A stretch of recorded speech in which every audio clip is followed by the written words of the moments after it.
This is our Roto Grind 760. Don't have very many hours on it yet, maybe 5 or 6 hours. So don't have a lot of experience with it yet. I wanted to show you something about this grinder that makes it really attractive. There's one bearing there for the main shaft that runs the hammer mill. There's a second bearing there. And then from on the outside of that, it goes straight to the tractor through a PTO shaft.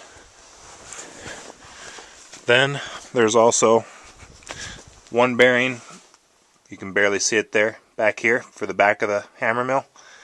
There's 3 bearings on this that are under, extreme load. Other than that, there's not a whole lot to go wrong with this. It's very simple, very smart. Because us ranchers, we don't like to work on stuff more than we have to, and we definitely don't like complicated stuff. This is the hay I'm grinding today. Some older year and 2-year-old hay, also along with some of this year's hay. It's about 45 degrees. Got some snow and we've had some rain on this hay, so it is somewhat wet. But I'm mixing it in the tub here about 50-50. So do some more grinding, see how it works. Just give you guys a show of how this thing works.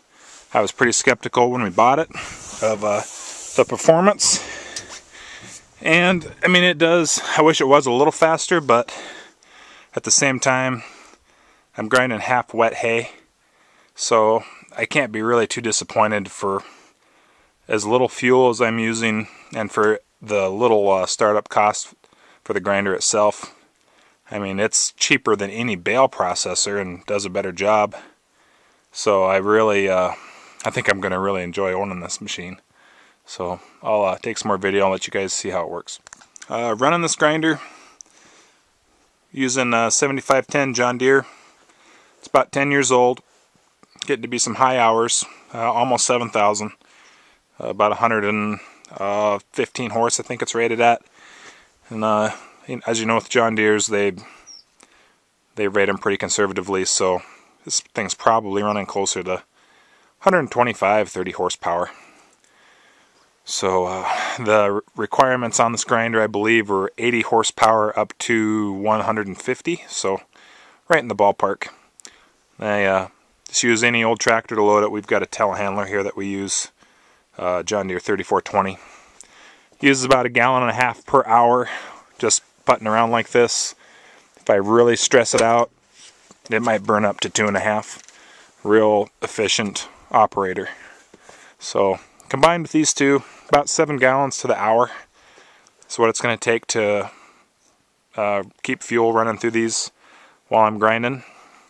Getting about 15 bales to the hour right now with this wet hay, old hay mix. So, roughly around $1 a bale. It's about a savings of $4 over the custom grinder. So I'm quite pleased.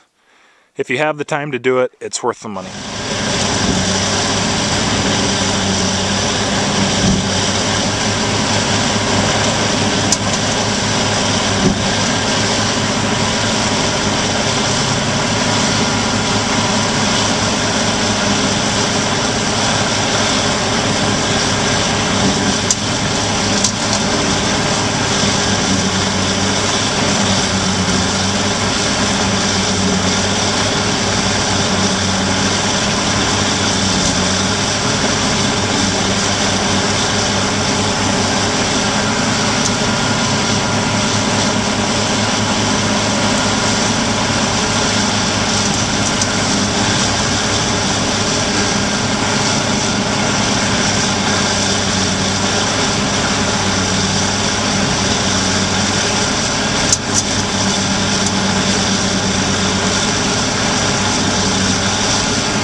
This thing is grinding in some of the hardest conditions for a grinder and a tractor, and it's not bothering the tractor that much at all.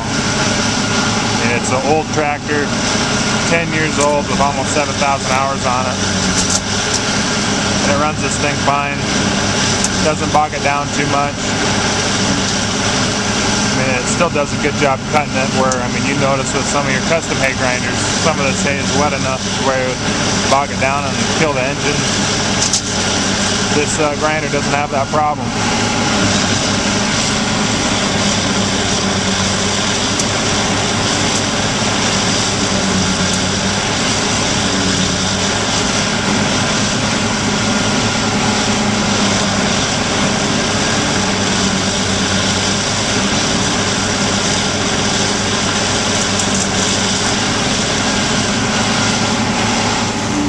Another nice thing about this is the fineness of this hay.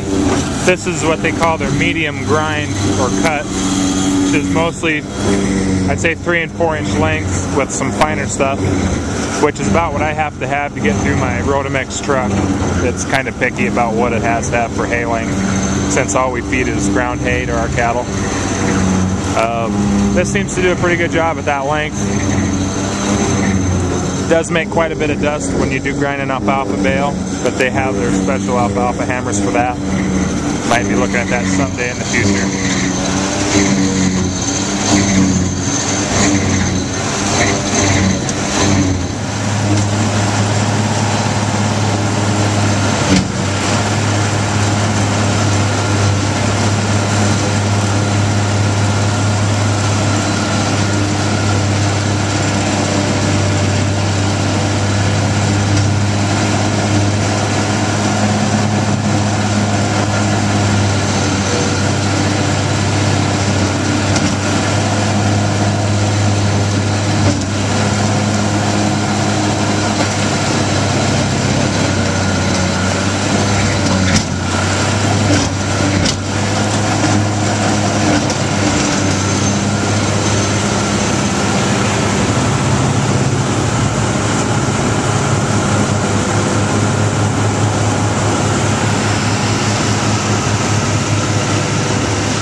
There's about 46 bales, I think I counted.